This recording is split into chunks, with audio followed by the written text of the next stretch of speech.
Most people think being a surrogate is just about being healthy and willing to carry a baby. That's not even half the story.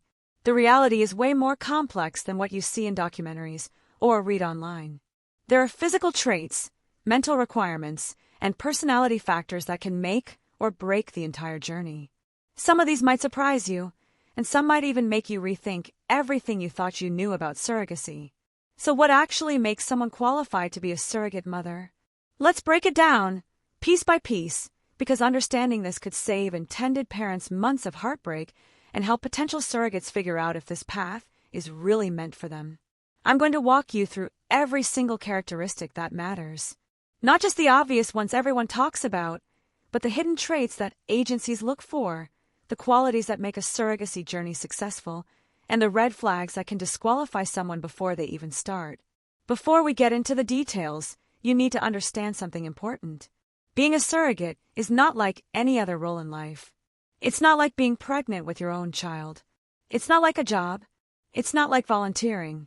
It's a unique combination of physical capability, emotional strength, legal awareness, and personal sacrifice that very few people can handle. The first major category we need to talk about is physical health requirements. This is where most people start, and for good reason. A surrogate's body is going to go through pregnancy, and not just any pregnancy. This is a pregnancy where another family's hopes and dreams are riding on every single day. The physical standards are strict, and they exist for very good reasons. A surrogate needs to have a healthy body mass index. Most agencies require a BMI between 18 and 32. Why does this matter? Because weight affects pregnancy complications. Being underweight can lead to premature birth and low birth weight babies. Being overweight increases risks of gestational diabetes, high blood pressure, and delivery complications. The surrogate's weight isn't about appearance. It's about creating the safest possible environment for a developing baby. She needs to have had at least one successful pregnancy before. This is non-negotiable in almost every surrogacy arrangement. Why? Because pregnancy is unpredictable. You can't know how your body will respond to pregnancy until you've actually been pregnant. A woman who has carried a baby to term and delivered successfully has proven that her body can handle pregnancy. She knows what morning sickness feels like. She knows how her body changes. She understands the physical demands. She's not going into this blind. But it's not just about having been pregnant once. The previous pregnancy needs to have been uncomplicated. If someone had severe gestational diabetes, preeclampsia, premature birth, or required an emergency cesarean section due to complications, agencies will hesitate. Past pregnancy complications often repeat in future pregnancies. Intended parents and agencies want to minimize risk as much as possible. The surrogate also needs to be within a certain age range. Most programs require surrogates to be between 21 and 40 years old. Some programs are even more restrictive, capping the age at 37 or 38. The reason is biological. Pregnancy risks increase with age. After 35, the chances of complications like high blood pressure, gestational diabetes, and chromosomal abnormalities increase. Younger than 21, and there are concerns about maturity, life stability, and the ability to make such a significant long-term decision. She cannot be currently pregnant or breastfeeding. The body needs time to recover between pregnancies. Most agencies require at least 6 months to pass after delivery before someone can begin the surrogate screening process. If she's breastfeeding, that needs to end before starting medications and procedures for surrogacy. The hormones involved in breastfeeding can interfere with fertility treatments. The surrogate must be a non-smoker. This includes cigarettes, vaping, and marijuana. Smoking during pregnancy is linked to low birth weight, premature birth, birth defects, and sudden infant death syndrome. No responsible agency or intended parent wants to take that risk. If someone smokes, they need to quit completely for a significant period before they can even be considered. Some programs require proof of being smoke-free for at least a year. Drug use is another absolute disqualification. This includes recreational drugs and misuse of prescription medications.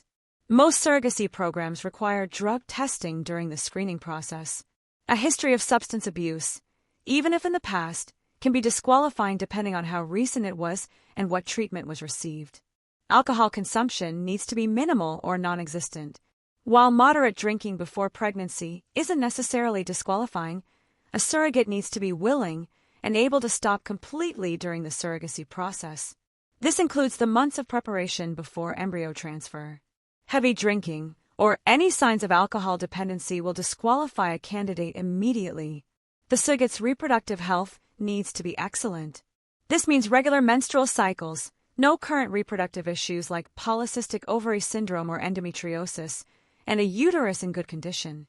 She'll undergo extensive medical testing, including ultrasounds, blood work, and sometimes a hysteroscopy to examine the uterine lining. Any abnormalities can end the process before it starts.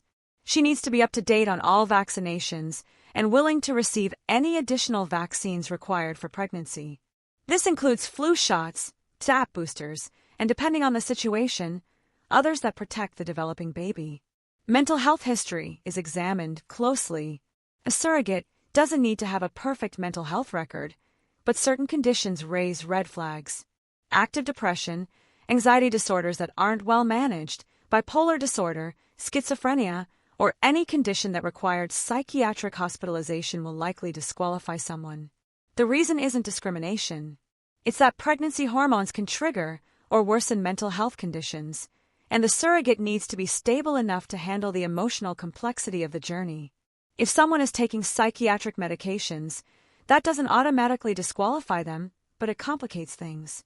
Many psychiatric medications aren't safe during pregnancy. The surrogate would need to work with her doctors to determine if she can safely go off her medications or switch to pregnancy-safe alternatives. If stopping medication would put her mental health at serious risk, surrogacy probably isn't the right choice. Now let's talk about something that people don't think about enough. The surrogate's living situation matters. She needs to live in a stable, safe environment. If she's in an unsafe neighborhood, dealing with domestic violence, or living in a situation with excessive stress, agencies will not approve her. The developing baby deserves a peaceful, secure environment. Her financial situation is also evaluated. This surprises some people. Why would a surrogate's finances matter? Because surrogacy shouldn't be done out of financial desperation. A woman who is struggling to feed her own children or about to lose her home might feel pressure to continue a pregnancy, even if complications arise. Surrogacy agencies want to ensure that the surrogate is choosing this path because she genuinely wants to help a family, not because she desperately needs money. Most programs require surrogates to have stable income that isn't dependent on surrogacy compensation. She cannot be receiving government assistance in some programs. This varies by agency and location, but many programs require that the surrogate is not on welfare, food stamps, or similar programs. The reasoning is similar to the financial stability requirement. They want to ensure the decision is freely made and not driven by financial necessity. Transportation is another practical requirement. The surrogate needs reliable transportation to get to medical appointments. During the pregnancy, there will be many appointments, monitoring visits, ultrasounds, blood draws, meetings with the intended parents, and eventually delivery. If someone doesn't have a car or access to reliable transportation, coordinating all of this becomes extremely difficult. Now we get into the personality traits and emotional characteristics. This is where things get really interesting because these are harder to measure but just as important as physical health. A good surrogate needs to have exceptional communication skills. She's going to be in constant contact with the intended parents, the agency, medical professionals, and possibly lawyers. She needs to be able to express her feelings, concerns, and needs clearly. She needs to respond to messages in a reasonable time frame. Poor communication creates anxiety and misunderstandings. If someone is bad at returning phone calls, forgets to check emails, or shuts down when things get uncomfortable, surrogacy will be a nightmare for everyone involved. She needs to be organized and responsible. There are medications to take at specific times, appointments to remember, dietary restrictions to follow, medical instructions to implement, legal documents to review and sign.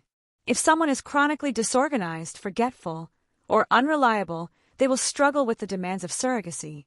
Emotional maturity is absolutely critical.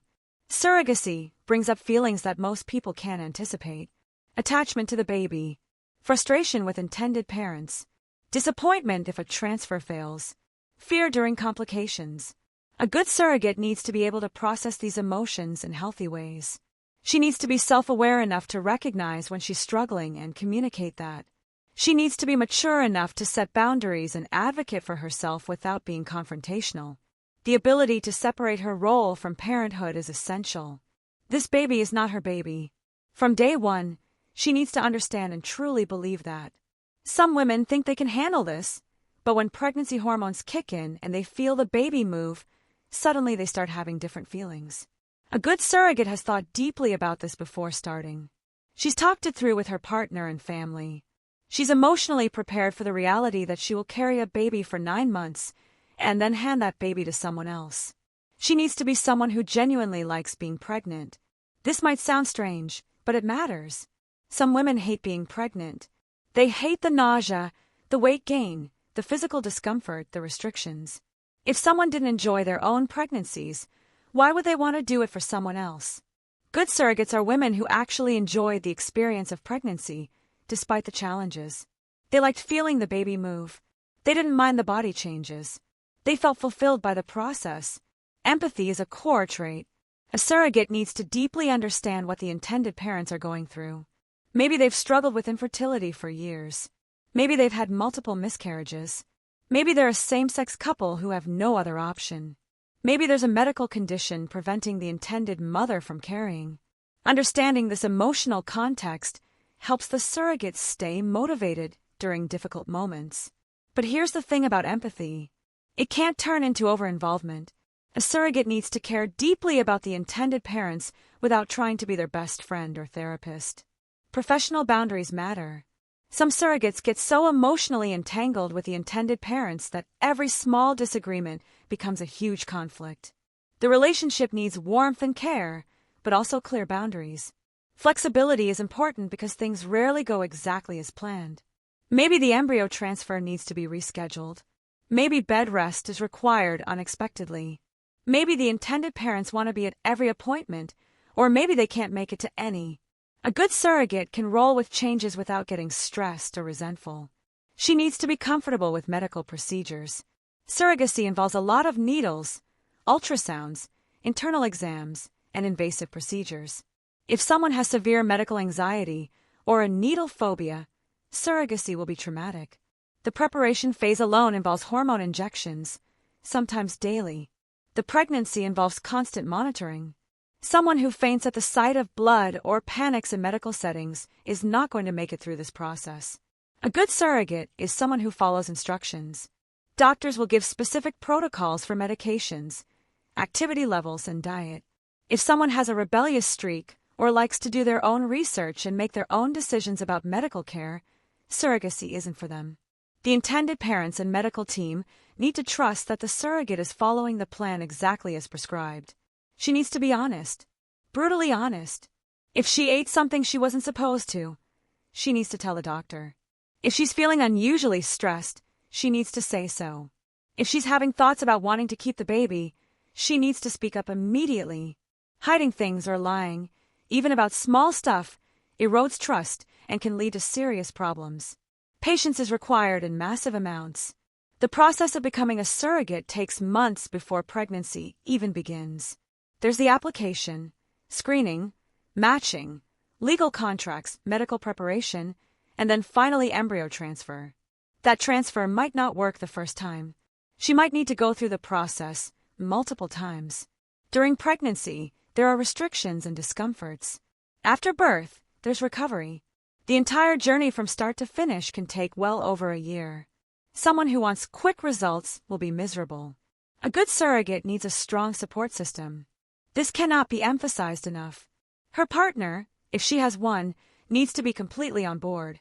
Not just okay with it, but truly supportive. He'll need to help with household responsibilities when she's tired or on bed rest. He'll need to handle the extra childcare if she has kids.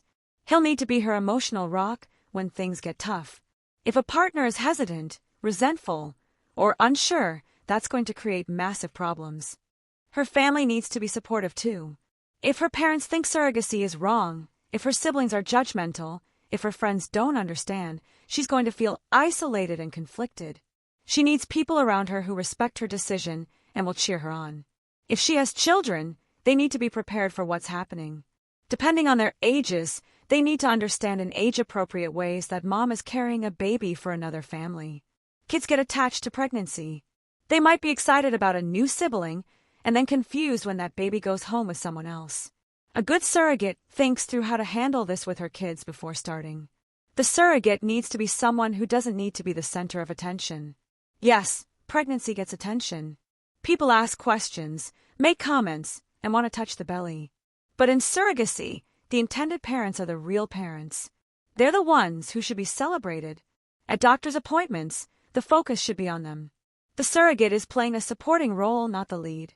If someone needs recognition and praise for everything they do, the reality of surrogacy will feel disappointing. She needs to be non-judgmental about different family structures. Surrogates work with all kinds of intended parents. Same-sex couples, single parents, older parents, international parents, people of different religions and cultures. A good surrogate doesn't impose her values or beliefs on the family she's helping. If someone has strong opinions about who should or shouldn't be parents, surrogacy isn't for them. Cultural sensitivity matters, especially in international surrogacy arrangements. Different cultures have different customs around pregnancy, birth, and babies. A good surrogate is respectful of these differences and willing to accommodate reasonable requests that might be outside her own cultural norms. Religious compatibility can be important. Some intended parents want a surrogate who shares their faith. Others don't care at all. A surrogate needs to be clear about her own beliefs and respectful of others' beliefs, even if they differ from her own. If someone is very religious and would be uncomfortable working with atheist intended parents, or vice versa, that needs to be discussed during matching. The surrogate needs to be educated or willing to become educated about pregnancy, birth, and surrogacy-specific issues. She doesn't need a medical degree, but she should understand the basics of prenatal care, fetal development, and what to expect during pregnancy. She should research and understand the legal aspects of surrogacy in her state or country. She should learn about the emotional journey. Going into this completely uninformed is irresponsible. She needs to be comfortable with the level of involvement the intended parents want. Some intended parents want to be at every appointment, talk multiple times per week, and be present for the birth. Others are more hands-off. Neither approach is wrong, but the surrogate needs to be matched with a family whose involvement level she's comfortable with. If someone values privacy and independence, being matched with very involved intended parents will create friction. A good surrogate understands and accepts that she will not make major decisions about the pregnancy. Decisions about prenatal testing, medical interventions, and birth plans ultimately rest with the intended parents. She can share her preferences and advocate for her health and safety, but she's not the decision-maker. If someone has very strong feelings about natural birth, no interventions, or specific medical choices, and she's not willing to compromise, surrogacy could put her in impossible situations. She needs to be prepared for the possibility of difficult decisions. What if prenatal testing reveals a serious problem with the baby? What if carrying to term puts her health at risk? What if the intended parents want selective reduction in a multiple pregnancy? These are heartbreaking scenarios, but they happen. A surrogate needs to have thought about these possibilities and discuss them before pregnancy. She needs to know where she stands and ensure her views are legally documented and aligned with the intended parents as much as possible. She needs to be someone who can handle loss.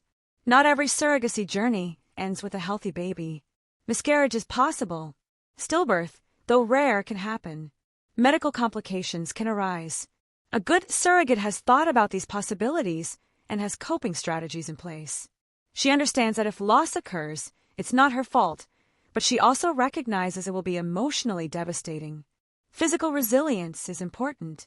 Pregnancy is hard on the body.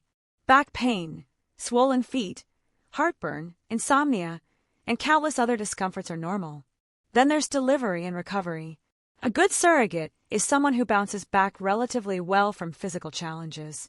If someone has chronic pain conditions, physical disabilities that pregnancy would worsen, or a low pain tolerance, surrogacy might not be realistic. She needs to be able to advocate for herself medically. If something doesn't feel right, she needs to call the doctor. If she's uncomfortable with a medical recommendation, she needs to speak up. If she needs help or accommodations, she needs to ask. Being passive or hoping problems will resolve themselves can lead to serious complications. A good surrogate is someone who doesn't have major life changes planned. Starting a new job, moving to a new city, going through a divorce, or dealing with a family crisis are all situations that make surrogacy much harder. Stability matters.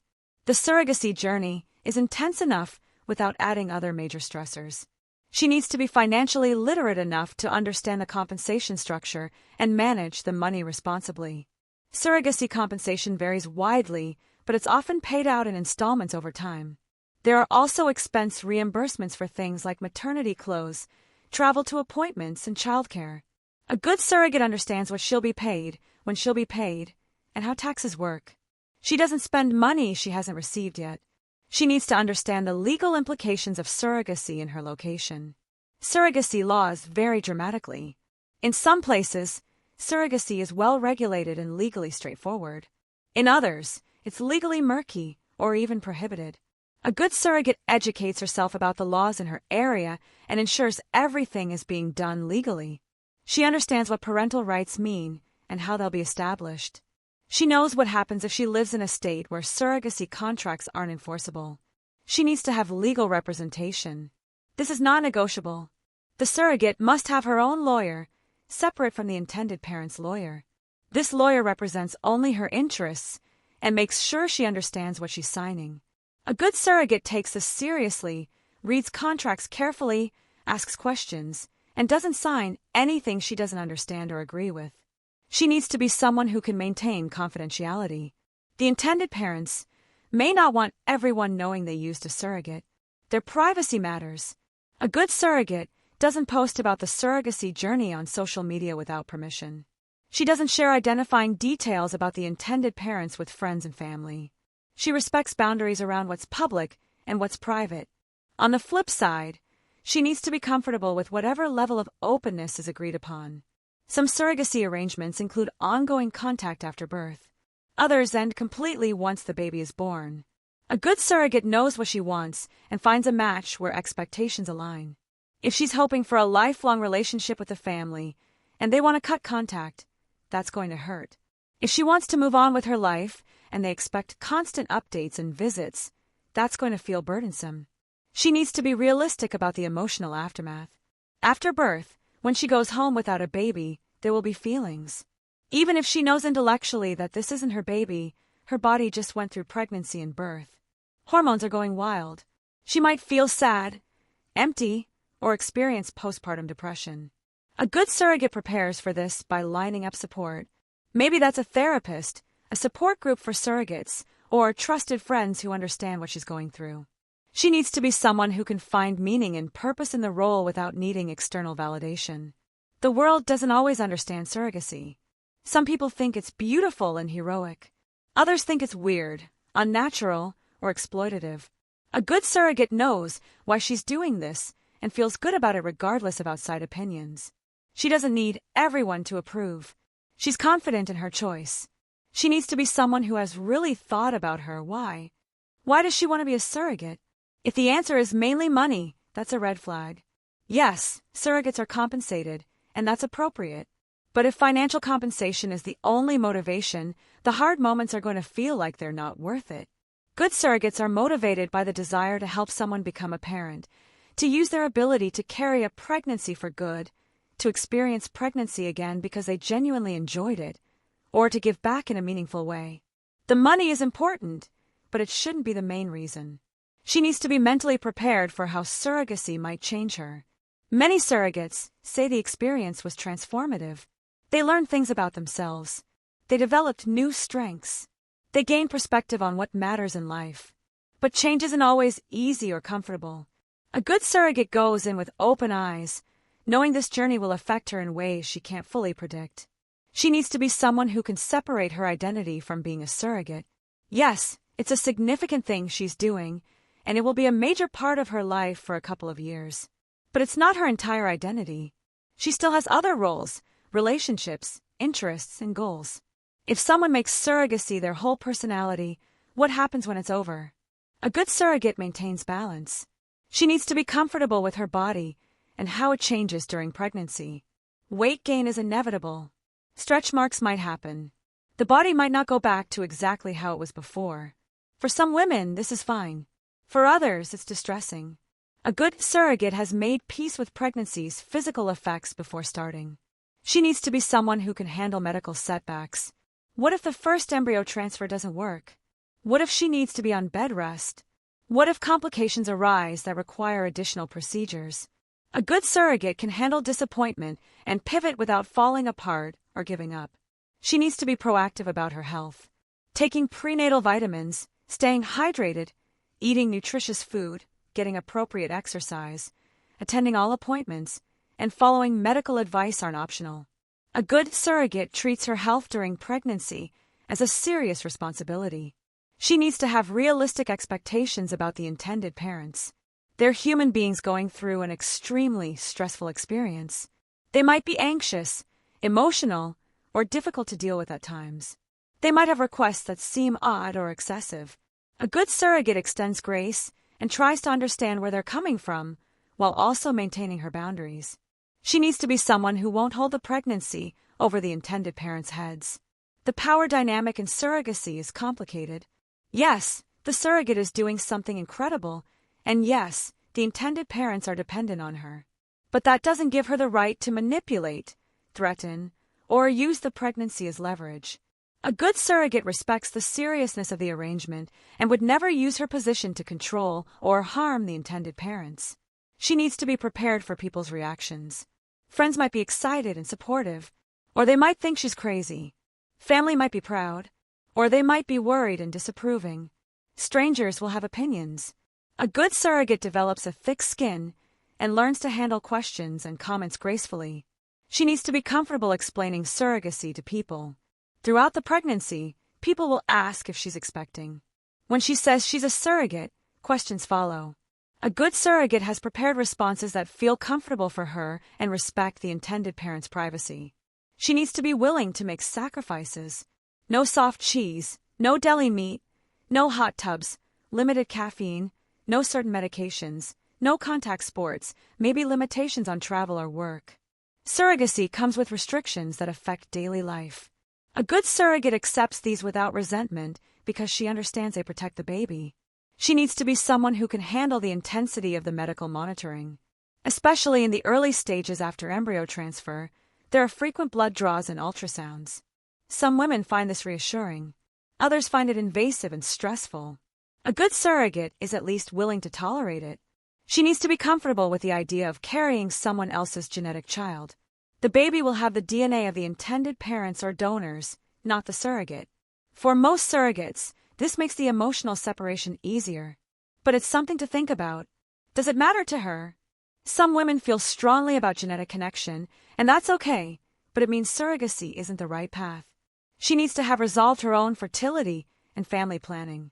If she wants more kids of her own, when will that happen in relation to the surrogacy?